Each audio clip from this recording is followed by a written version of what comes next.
Speaker sir, పెద్దలు శ్రీనివాస్ రెడ్డి గారు శాసనసభ్యులుగా, మంత్రిగా, ఇదే సభలో స్పీకర్గా సుదీర్ఘమైన అనుభవం వారికి ఉన్నది. మాజీ ముఖ్యమంత్రి చంద్రశేఖరరావు గారితో కలిసి పనిచేసిన సుదీర్ఘమైన అనుభవం కూడా వారికి ఉన్నది. అయితే ఇక్కడ వారు కొన్ని విషయాలు మరి సందర్భంగా గుర్తు లేదో రాలేదో నాకు తెలియదు. వారికి మీ ద్వారా గుర్తు చేయదలుచుకున్నాను. 2011 సంవత్సరంలో శాసనమండలి ఎన్నికలలో భారతీయ జనతా పార్టీ టీఆర్ఎస్ పొత్తు పెట్టుకున్నారు.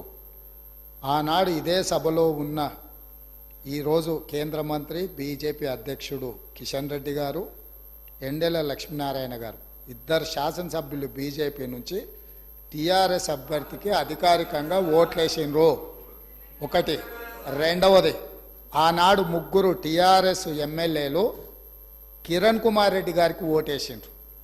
ఆ ముగ్గురు ఎవరే అంటే ఏనుగు రవీందర్ రెడ్డి గారు, కావేటి సమ్మయ్య గారు, కల్వకుంట్ల విద్యాసాగర్ రావు గారు. ఆ ముగ్గురు టీఆర్ఎస్ అభ్యర్థికి ఓటేయకుండా కిరణ్ కుమార్ రెడ్డి గారికి మద్దతు ఇచ్చినందుకు చంద్రశేఖరరావు గారు వారిని పార్టీ నుంచి బహిష్కరించడం జరిగింది.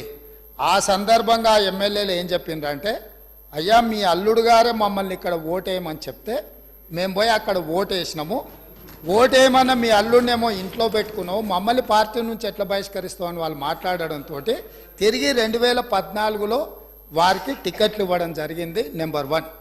నెంబర్ 2, 2014 నుంచి 2023 వరకు పార్లమెంటులో ఏ సందర్భం వచ్చినా అధికారికంగా అక్కడ రికార్డులు ఉన్నాయి.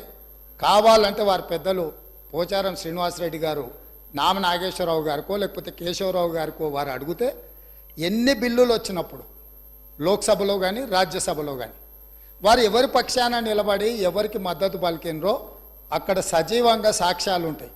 3 తలాక్ కావచ్చు, 370 ఆర్టికల్ కావచ్చు, రైతు వ్యతిరేక నల్ల చట్టాలు కావచ్చు, జిఎస్టీ కావచ్చు, నోట్ల రద్దు కావచ్చు, ఇట్లా చెప్పుకుంటూ వెళ్తే కొన్ని వందల బిల్లులు లోక్సభలో రాజ్యసభలో వచ్చినప్పుడు టీఆర్ఎస్ పార్టీ స్పష్టంగా ఒక సందర్భంలో రాజ్యసభ సభ్యుడు అక్కడ బిల్లు ఉన్నదంటే ప్రత్యేకమైన విమానం వేసుకొని పోయి మోడీ గారికి అనుకూలంగా ఓటేయడం జరిగింది.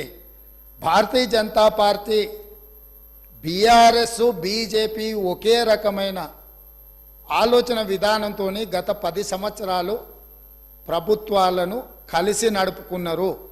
వాళ్ళిద్దరు కలిసి చర్చించుకున్నారు. ఇంతెందుకు, వాళ్ళ పార్టీ అంతర్గత విషయం ముఖ్యమంత్రి గారిని మార్చాలని ఇక్కడ చాలామంది మాజీ మంత్రులు చంద్రశేఖరరావు గారిని దించేసేయాలి, తారక రామారావు గారిని ముఖ్యమంత్రిని చేయాలని చెప్పి ఆ మంత్రివర్గంలో ఉన్న వాళ్ళే చంద్రశేఖరరావు గారి మీద అవిశ్వాసం ప్రకటించి తారక రామారావు గారిని ముఖ్యమంత్రిని చేయండి అని వాళ్ళు మాట్లాడినరు.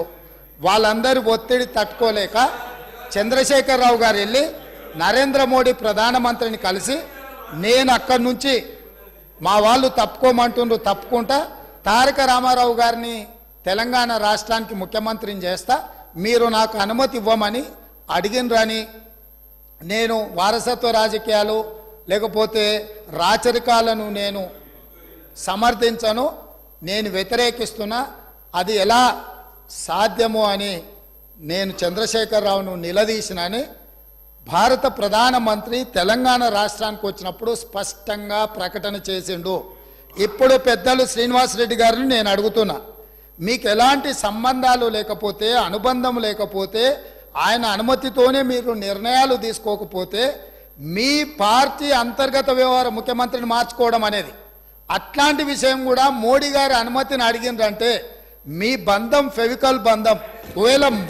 ఒకవేళ మీకు కేసీఆర్ గారు చెప్తుండ్రో లేదో వాస్తవాలు ఒక్కసారి ఇప్పుడు నేను చెప్పిన చరిత్రను మొత్తము వారు తెలుసుకోవాల్సిందిగా నేను కోరుతున్నా. మీకు కొన్ని చెప్తాడు, కొన్ని దాస్తాడు. కాబట్టి దాసినై మీకు ఒకవేళ ఎప్పుడైనా అనుమానం వస్తే మీరు ఎప్పుడైనా నన్ను అడగొచ్చు, స్వేచ్ఛగా వచ్చి కలవచ్చు. మిగతా వివరాలన్నీ కూడా నేను మీ దృష్టికి తీసుకొస్తాను.